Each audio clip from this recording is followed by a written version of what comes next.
Several people dumped tons of coagulant into the city's drinking water reservoir because a nuclear missile was hurtling toward them at high speed. They hoped this would quickly turn the water into a solid to stop the missile from detonating. Otherwise, the entire city would be destroyed. However, after 10 minutes, the water still hadn't solidified, and the missile was getting closer and closer. Jimmy prepared to use a shovel to stir the water, to make it solidify faster, but the shovel was too short and couldn't even reach the water's surface. There was no time to find other tools, so Jimmy made a bold decision. He quickly jumped into the water and kept stirring the coagulant with the shovel. This indeed worked well, but the solidified water was like quicksand, trapping Jimmy inside. No matter how hard he struggled, he couldn't break free. What was worse, the missile was now less than a kilometer away. If it hit Jimmy, the nuke would still detonate. At this critical moment, his teammates brought in a helicopter. They dropped down a safety rope for Jimmy to grab tightly, planning to use the helicopter's power to pull him up. Unexpectedly, the coagulant's adhesive force was incredibly strong. Even at maximum power, the helicopter couldn't move Jimmy an inch. His teammates were extremely anxious because they didn't have much time left, but Jimmy was much calmer.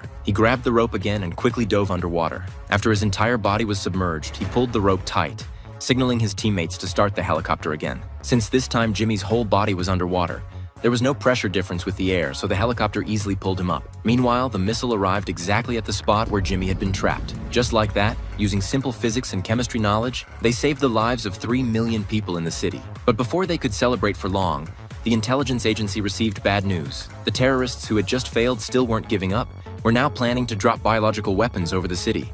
So how would Jimmy and his team deal with this?